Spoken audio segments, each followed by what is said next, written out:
बेटी को बेटी ही रहने दो, दिल छू लेने वाली कहानी। मिस्टर राजेंद्र शर्मा पिछले 5 सालों से अपने बड़े से मकान में अपनी बेटी के साथ हंसी खुशी रह रहे थे। उनकी उम्र अब 60 को पार कर चुकी थी और बेटी प्रिया अब 28 की होने को थी।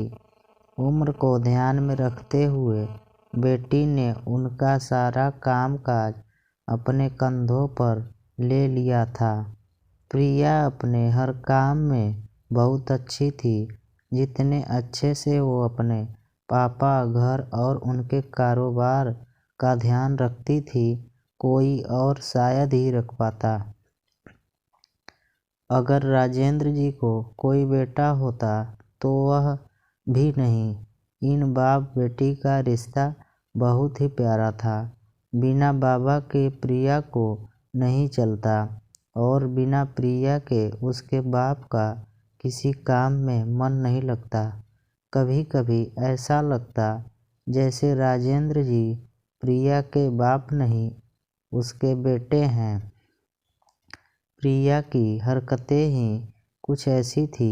बाबा को सुबह जल्दी उठकर ज़बरदस्ती वॉकिंग के लिए भेजना हो या छोटे बच्चों को जैसे दवाइयाँ पिलाते हैं वैसे ही पापा की दवाइयाँ उन्हें खिलानी हो, प्रिया का बर्ताव अपने बाबा के साथ बिल्कुल वैसे ही था जैसे किसी माँ का अपने बच्चे के साथ होता है।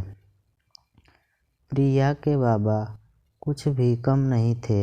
जब जब प्रिया उन्हें दवाई खाने के लिए देती तो आधी दवाई खाते और आधी छुपा लेते, लेकिन प्रिया के नज़रों से बच नहीं पाते। फिर वह उनके सामने खड़ी होकर सारी दवाइयाँ उन्हें ज़बरदस्ती खिलाती।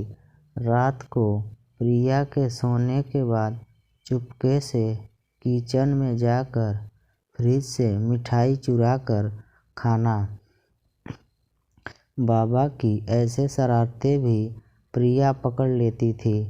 पकड़े जाने पर बाबा पानी पीने का बहाना करते, लेकिन प्रिया उनको समझाती कि मिठाई आपके लिए हानिकारक है। बाबा को याद दिलाती कि पिछली बार उनका शुगर लेवल कितना बढ़ गया था।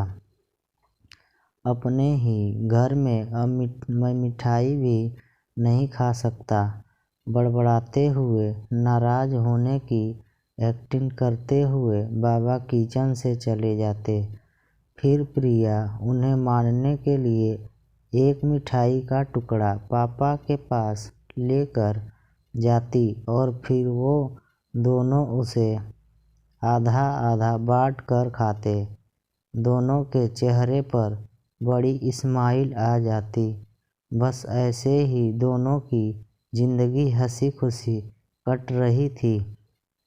उनका घर बहुत बड़ा था, उसमें कई कमरे थे, इसलिए उन्होंने सोचा कि एक किराएदार रख लिया जाए।